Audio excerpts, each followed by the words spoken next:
failing is good because it teaches you what not to do in the future. See, if you're not failing, you're not trying anything new, are you? Dopamine is the wanting chemical. It doesn't create happiness, it makes you want something else.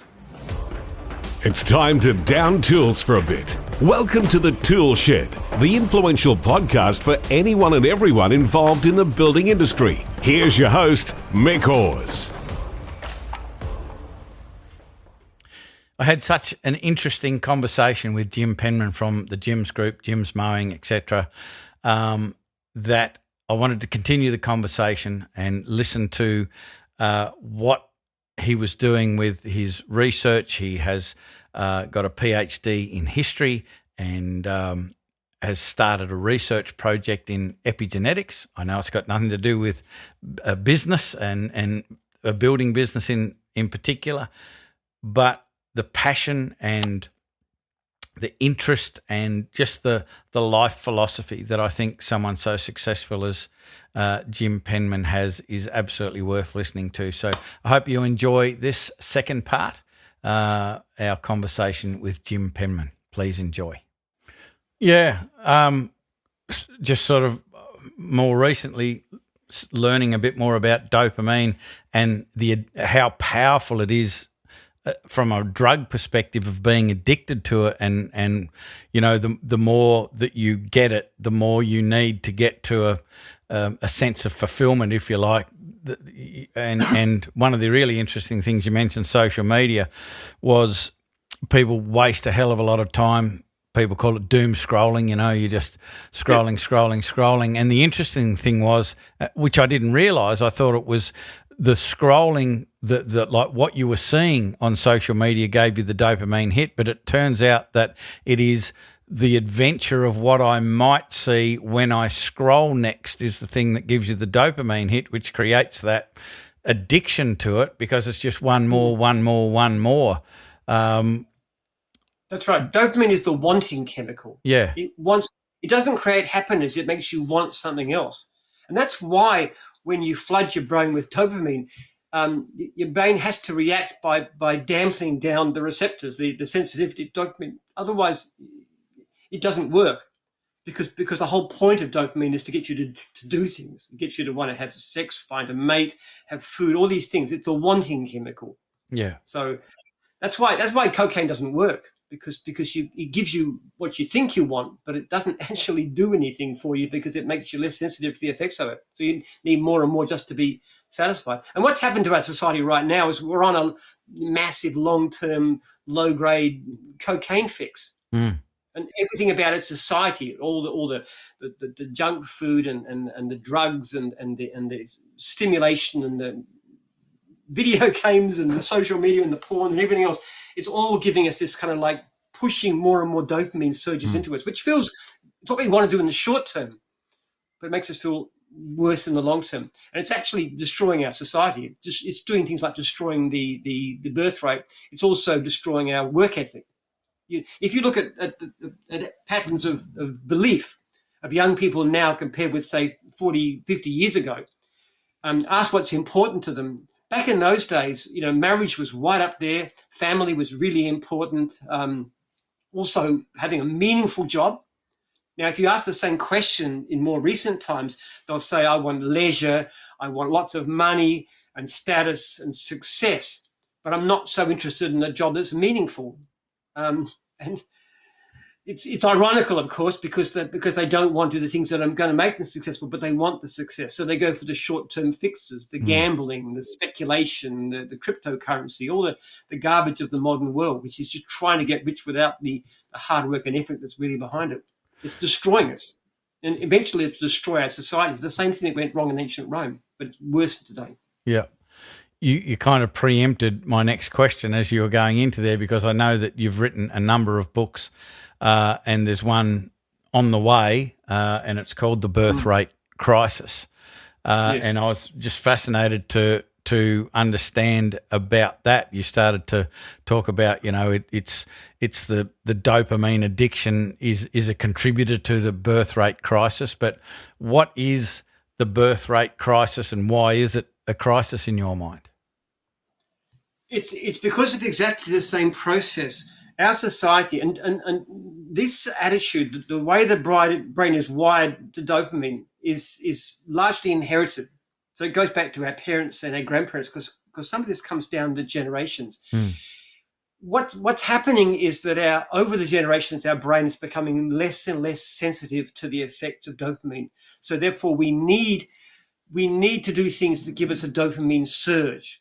Because ordinary things like family, walk in the open, these kind of things aren't exciting enough. So what we need to do is to have more and more of this stuff. So we want bright lights and cities, and we want exciting careers with lots of rewards, and we want good food, and we want travel, and we want sexual variety, and all these things that want to give dopamine hits. And what's happening is that the things that used to be satisfying us, which is family and children and work and faith community and this kind of thing, boring, because we are not attuned to get enough satisfaction from it. They say not enough dopamine coming out. I need more. So no, I don't want to just stay with one partner. I want to play the field. I want lots of I want a variety of partners because one partner is too boring. Children are familiar. They're boring.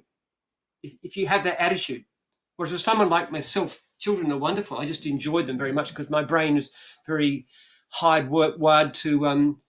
It's satisfied with a very low level of dopamine because of my early life. So, what are your thoughts? We talked about the dopamine detox. So, for someone who didn't grow up in your era, someone who kind of grew up where they had a mobile phone in their hand from 6 years old or what have you, and are completely just addicted to dopamine. Do you think it's possible? And if you think it's possible to do a significant detox, so the things that are actually good for society and good for the individual can give you that dopamine hit. Do you think it's possible to detox and reset if you're of the younger generation? You certainly can and should try. Yeah. Anything that you can do to avoid these dopamine surges, to avoid the variegated sex, to avoid the gambling, to avoid the drugs and the alcohol and all these things that give you dopamine surges and the social media. It's good if you can do that. That's a really positive thing. And if you do it, you'll certainly be happier and more effective. The real problem is that this is a multi-generation issue. It's not just what you do now. It's how you were brought up. It's how your parents and your grandparents and your great-grandparents were brought up. You can only do a certain amount. You can't change some of the fundamentals. Yep. Do you understand how epigenetics works? Go ahead and explain the fundamentals of that. That would be helpful. You have a gene, okay? A gene is basically, the way to think of a gene is like a series of little taps. Yep. Because the genes, they spit out a protein. That's how they all work, okay? Now, what epigenetics does, it's the effect of the environment on the way your genes works. And particularly, they use things called methyl groups, which turn off the tap. But on the particular gene, you might have 20 different places where you could turn the taps on or off. Some of them can be turned on or off as adults, but others are actually set in early life, and others still come from your parents and your grandparents. So you might have 20 places on these genes, and you might be able to turn off, let's say, 4 of them by doing a detox, but the other 16 are set earlier in life. So it's really, really difficult to. You can't counter things that are already in place. It's like, give you another example of epigenetics. The difference between, say, your skin and your heart, and they're all just got the same DNA, but they're epigenetically different. But these differences are set very, very early in life when you're a blastocyst, and different parts have different epigenetics, and they have sort of different functions. So some aspects of epigenetics you can change as an adult, and some are much more deeply set. Now, what we're trying to do in my research project is to work out ways to reverse this whole process, to do a sort of artificial detox that actually resets your epigenome. But the ideal would be to try and get right into the core of it, the things that were set very early in life or from your parents.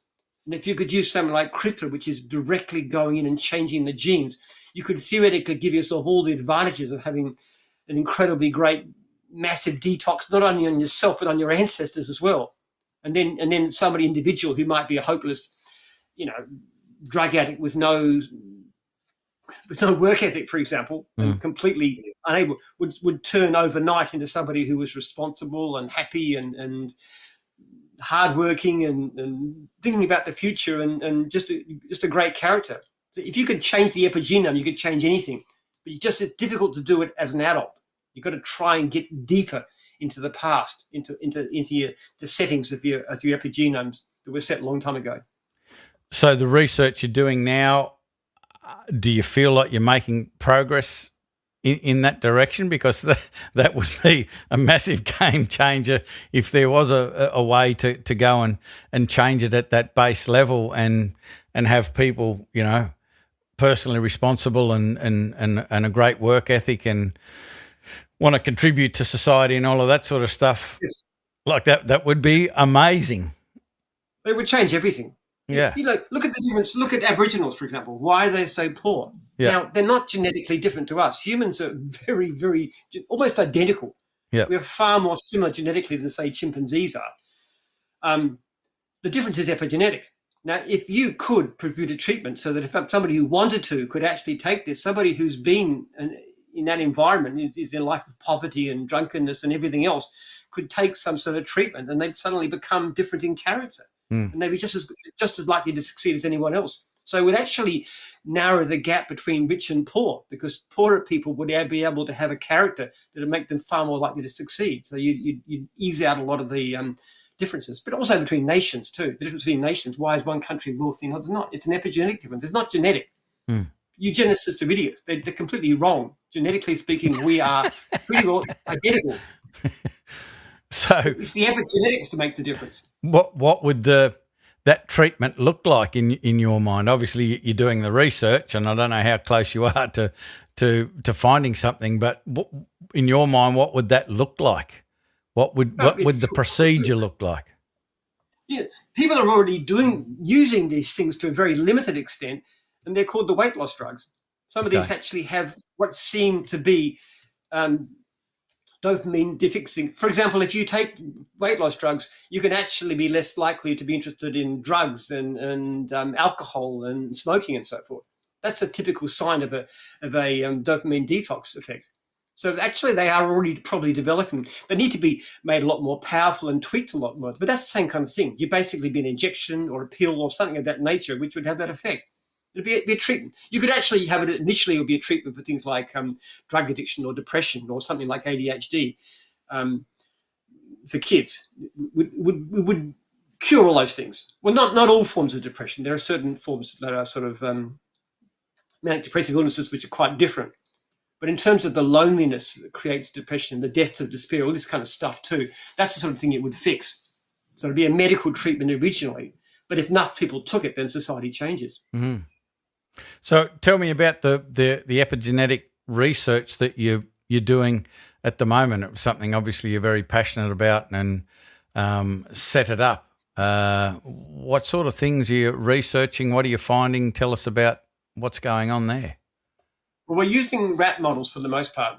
We're looking at different animals too with different reasons. But if you restrict food restriction to an animal like a rat, basically the model is to give 25% food than they particularly want to eat. They're actually quite healthy and happy. They live longer than just like anybody on a good diet. Yeah. They actually live longer than other rats. So they're not badly off. But you notice some interesting things about them. They become much better mothers, for example. They're much more attentive. They're better at building nests and so forth. When we try it on animals that are bonded, we expect to see improvements in pair bonding behavior too. And they also seem to be more hardworking in rat terms. It's a bit difficult to measure, but that's the kind of thing we're looking for. So we're developing that as a model. We look at the epigenetic changes that are taking place in these animals, not just the animals themselves, but also those from the parents that have been food restricted. Look at the offspring.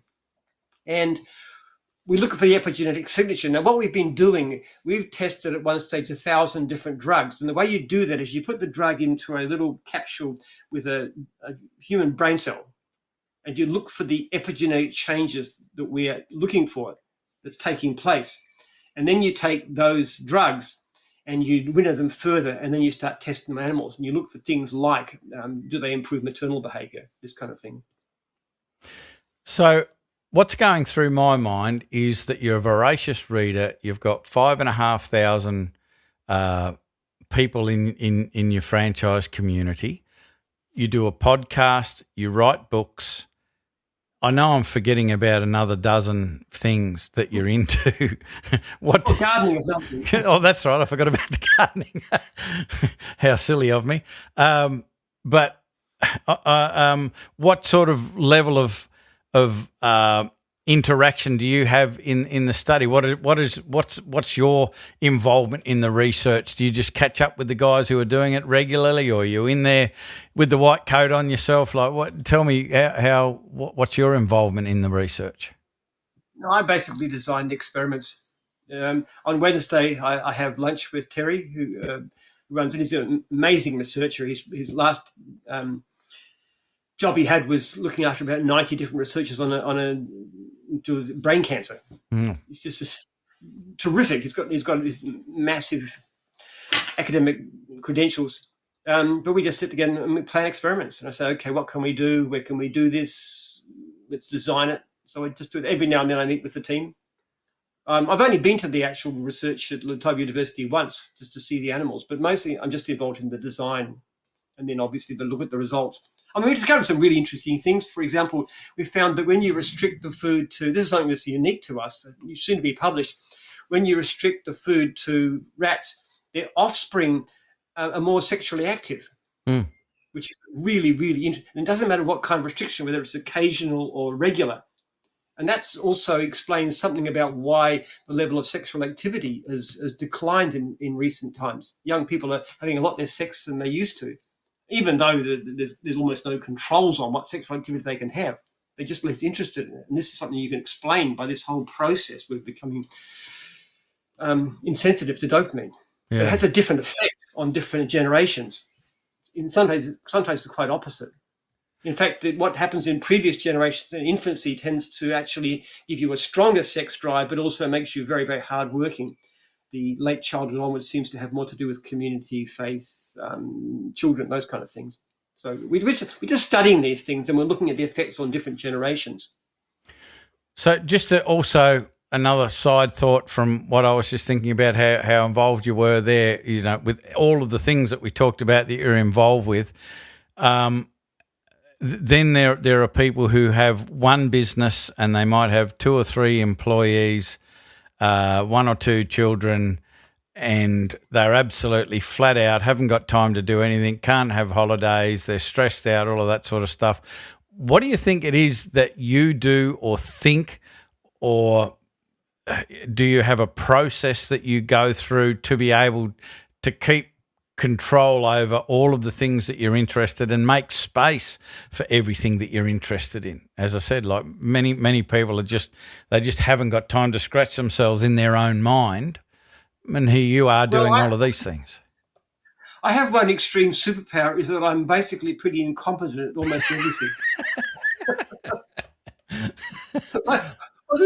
Seriously, if you look at something like legal stuff or administration or finance or social media or other kind of things too, I am hopelessly bad at it.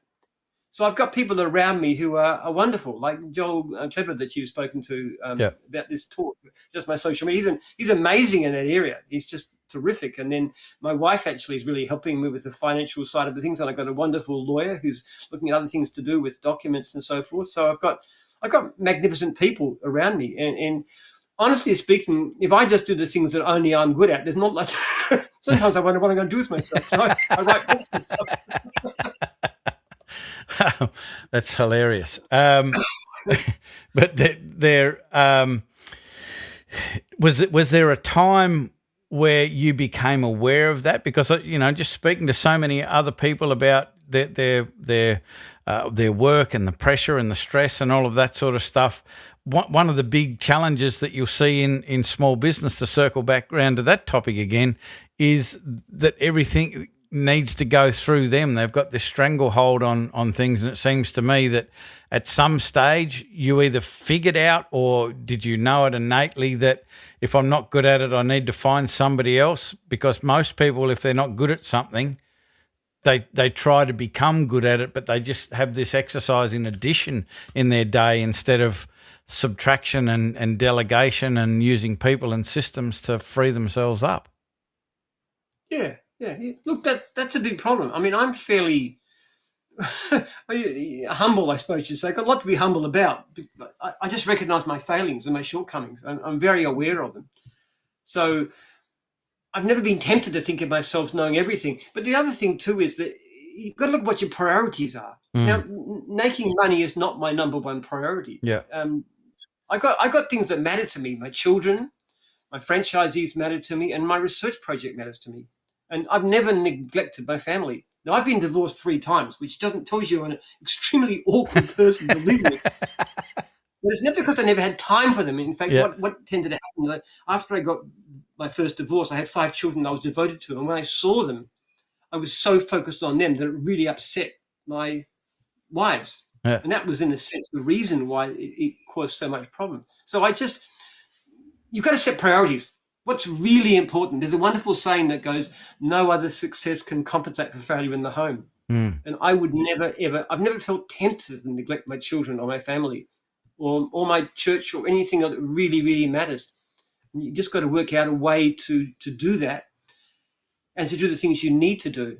But look, I don't work stupid hours, but I am very efficient in what I do. Like, for example, I clean my inbox usually several times a day. And I'll just go through step by step, and I'll do something with everything in there so that any franchisee approaches me, I can help them.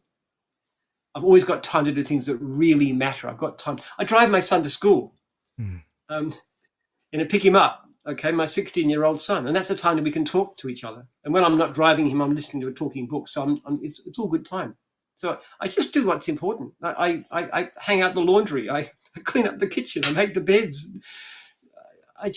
You've got to have time for the things that matter, and helping to run the household matters.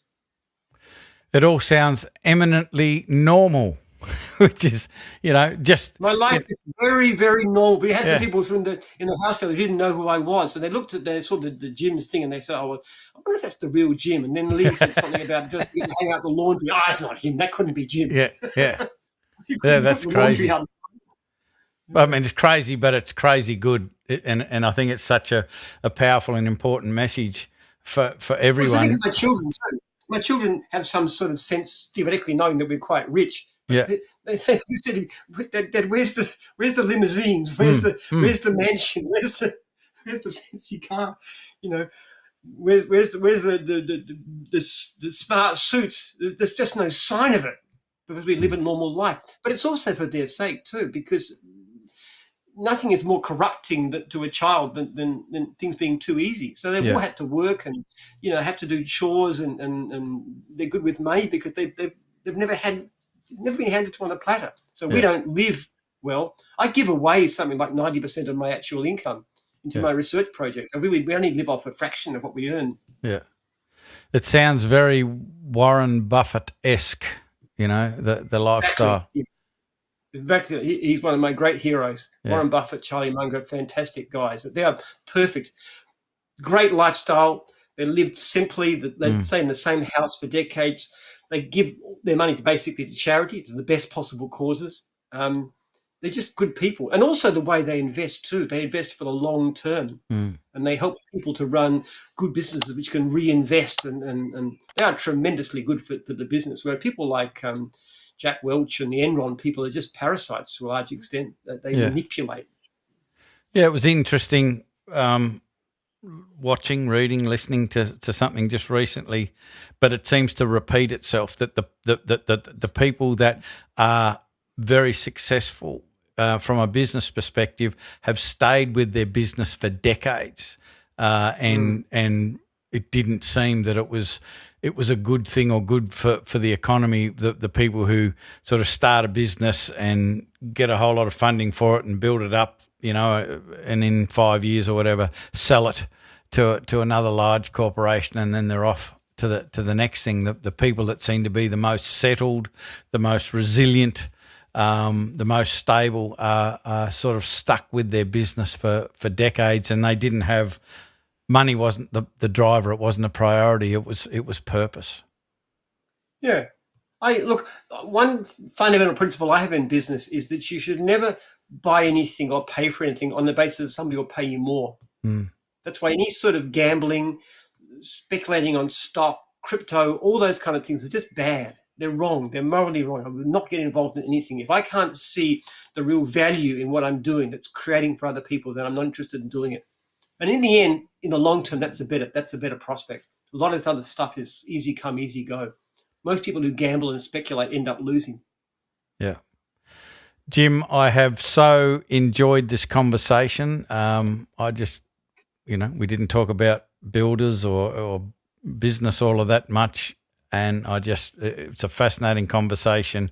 I love having these conversations with people who are thinking differently and constantly learning and reading. And one of the things that you told me before we got started, that you've got to go and pick up your son at school, and it's around about that time now. So I just want to say how much I appreciated you putting the time aside to be on the podcast. It was a privilege to meet you and listen to your thoughts, and I'll certainly be listening to a whole lot more. And the podcast, you've got the podcast, we'll put all of the links in our description to let people know where they can find the podcast and the books and so forth, because I think you've got so much to offer.